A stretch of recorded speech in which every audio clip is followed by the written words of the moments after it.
السلام علیکم۔ دریدہ دل چینل کے اوپر شکیل ظاہر کی طرف سے خوش آمدید۔ ہمارا آج کا جو موضوع ہے وہ ہے ابھی وقت ہے کہ ہم سوچ لیں۔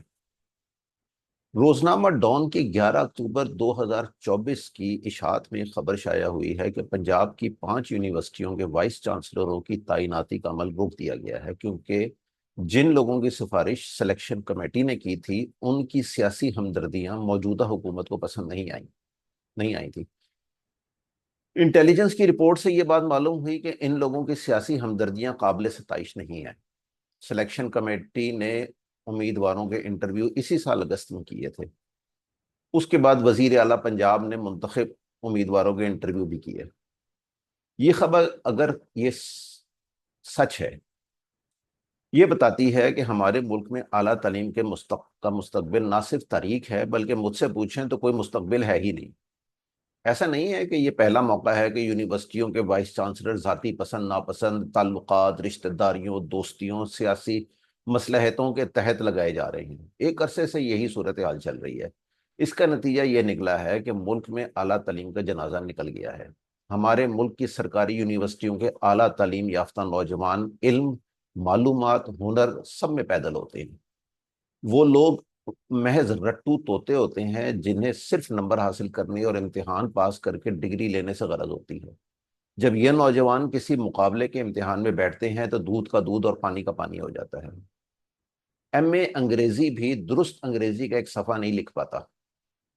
یہ نوجوان ملک سے باہر کسی بھی جگہ دوسرے ممالک کے اعلیٰ تعلیم یافتہ نوجوانوں سے مسابقت میں جیت نہیں پاتے۔ باہر جا کر انہیں اچھی یونیورسٹی میں داخلے نہیں ملتے، اچھی نوکری نہیں ملتی، یہ یوں ہی ڈولتے رہتے ہیں۔ ان کے مقابلے میں ہماری چند پرائیویٹ یونیورسٹیاں پھر بہتر ہیں۔ پنجاب کی وزیر اطلاعات کا کہنا ہے کہ یہ بات درست نہیں کہ تعیناتی کا عمل اس لیے روکا گیا ہے۔ ان کا کہنا ہے کہ مناسب امیدوار نہ ملنے کی وجہ سے ان 5 یونیورسٹیوں کے وائس چانسلر منتخب نہیں کیے جا سکے۔ اگر یہ بات درست ہے تو بھی ہمارے لیے لمحہ فکریہ ہے کہ پورے صوبے میں 5 ایسے افراد نہیں مل سکے جو اس قابل ہوں کہ انہیں یونیورسٹی کا وائس چانسلر لگائے جا سکے۔ اس کا مطلب ہے کہ ہمارے یہاں قابل افراد کا شدید قحط ہے، یا جو لوگ واقعی قابل ہیں وہ سرکاری یونیورسٹی کے وائس چانسلر بننے میں کوئی دلچسپی نہیں رکھتے۔ یہاں سوال یہ پیدا ہوتا ہے کہ ایسا کیوں ہے کہ لائق افراد یہ کام نہیں کرنا چاہتے؟ اس کا مطلب صرف یہ ہے کہ اس وائس چانسلر کو ایسے دباؤ میں کام کرنا ہوتا ہے جس کا تعلیم کے فروغ سے کوئی لینا دینا نہیں ہوتا۔ وہ بیچارہ، اسے بیچارہ ہی کہنا چاہیے، سیاسی جوڑ توڑ میں ہی سارا وقت گزار دیتا ہے۔ اس کا کام چانسلر اور حکومت کے اعلیٰ عہدیداروں کو خوش رکھنا ہے، ان لوگوں کے نالائق بیٹے بیٹیوں اور رشتہ داروں کے نخرے اٹھانا ہے، ان رشتہ داروں اور دوستوں کی گئی بے جا حرکتوں پر کسی طرح مٹی ڈالنا ہے۔ ایک اور بات یہ ہے کہ گورنر یا وزیر اعلیٰ کا کیا کام ہے کہ وہ وائس چانسلر کے امیدواروں کا انٹرویو کریں؟ وائس چانسلر نے کورس کا تعین نہیں کرنا، کیونکہ یہ کام ایچ ای سی کرتا ہے۔ وائس چانسلر نے اساتذہ کی کلاسوں کا تعین بھی نہیں کرنا کہ کون کسے پڑھا رہا ہے یا کسے پڑھائے گا۔ یہ کام ڈین یا ہیڈ آف ڈپارٹمنٹ کرتا ہے۔ وائس چانسلر تو لیڈر ہے جس نے یونیورسٹی کو آگے لے کر جانا ہے، اس کے مستقبل کے بارے میں فیصلے کرنے ہیں، یہ سوچنا ہے کہ یہاں کا معیار تعلیم اور تعلیمی ماحول کس طرح بہتر کیا جا سکتا ہے، یہ غور کرنا ہے کہ بہتر اساتذہ کو تلاش کر کے انہیں یونیورسٹی میں کس طرح لانا ہے، اچھے اساتذہ کی حوصلہ افزائی کرنی ہے اور نالائق اور ناکارہ اساتذہ سے جان چھڑانی ہے۔ ان سب باتوں میں سیاسی ہمدردی کا کوئی تعلق سمجھ میں نہیں آتا۔ وائس چانسلر اس ملک کا باشندہ ہے، وہ جس پارٹی یا لیڈر کو بہتر سمجھے اس کو ووٹ دے سکتا ہے، لیکن اگر وائس چانسلر اس پارٹی کے لوگوں کو آگے لائے، طلباء میں سے جو اس پارٹی سے تعلق یا ہمدردی رکھتے ہوں ان کو دوسروں سے ممتاز کرے، تو اس وائس چانسلر کو علاقے کا کونسلر ہونا چاہیے، یونیورسٹی میں نہیں ہونا چاہیے۔ چنانچہ سلیکشن کمیٹی نے صرف یہ دیکھنا ہے کہ یہ امیدوار اچھا لیڈر ہے یا نہیں، وزیر اعلیٰ یا گورنر کو اس کام میں آنا ہی نہیں چاہیے۔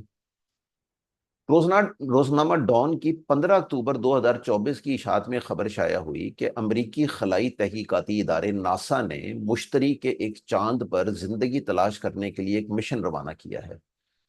یہ مشن 5.5 سال کے سفر کے بعد مشتری یعنی جوپیٹر کے چاند یوروپا تک پہنچے گا اور وہاں یہ تلاش کرے گا کہ زندگی کے لیے اہم ترین 3 اجزاء یعنی پانی، توانائی اور چند کیمیائی مرکبات وہاں موجود ہیں یا نہیں۔ آپ دیکھیں کہ مغرب کہاں پہنچ گیا ہے، وہ لوگ کن کاموں پر تحقیق کر رہے ہیں اور پیسہ خرچ کر رہے ہیں۔ یہ سب کچھ ان کی اچھی درس گاہوں کی توفیل ہی ممکن ہوا ہے۔ ان درس گاہوں نے ایسے لوگ پیدا کیے جن میں لیاقت کے ساتھ ساتھ جاننے، سمجھنے اور آگے بڑھنے کی لگن اور جستجو موجود تھی۔ وہاں سے لوگ محض نمبر لے کر ڈگری حاصل کرنے کے لیے تعلیم حاصل نہیں کرتے، وہ ملک کی ترقی اور سائنس کی ترویج کے لیے محنت کرتے ہیں۔ اسی ترقی اور سائنس کی وجہ سے مغرب آج ساری دنیا سے آگے ہے۔ اس کے مقابلے میں ہمارے یہاں یہ بحث ابھی تک جاری ہے کہ زمین ساکن ہے یا گردش کر رہی ہے۔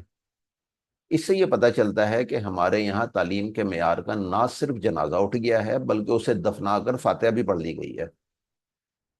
دنیا کی اچھی اور معیاری درس گاہیں اسی زمین پر واقع ہیں۔ ہمارے لیے یہ جاننا کہ وہاں وائس چانسلر کیسے بھرتی کیے جاتے ہیں اور ان کی کیا ڈیوٹی ہوتی ہے کچھ مشکل نہیں ہے۔ ابھی آج کل جو آکسفورڈ یونیورسٹی کے چانسلر کی بھرتی کا ایک پروسیس چل رہا ہے، کئی پاکستانیوں نے اس میں اپلائی کیا ہے، اس میں سے بہت سارے پی ایچ ڈی بھی نہیں ہیں۔ وہ اس چانسلر کے لیے کیا معیار دیکھنا چاہتے ہیں اور وہاں کا جو وائس چانسلر ہے اس کے لیے کیا معیار وہ دیکھنا چاہتے ہیں، ہمارے لیے کچھ جاننا مشکل ہے۔ یہ جاننا بھی اہم ہے کہ وائس چانسلر کے انتخاب میں سیاسی لیڈروں کا کتنا عمل دخل ہوتا ہے، ہوتا بھی ہے یا نہیں۔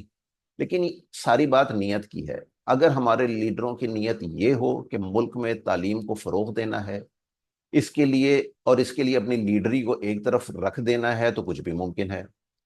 لیکن افسوس یہ ہے کہ ہمارے لیڈروں کے نزدیک پہلی اور آخری ترجیح ان کی اپنی ذات اور پارٹی ہے۔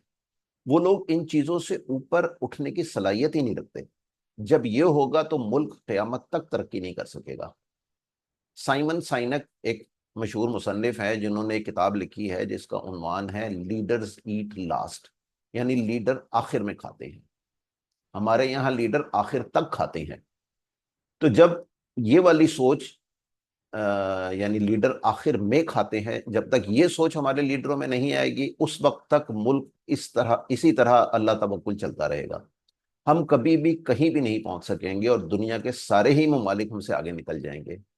ابھی وقت ہے کہ ہم سوچ لیں۔ آپ کی توجہ کا بہت بہت شکریہ۔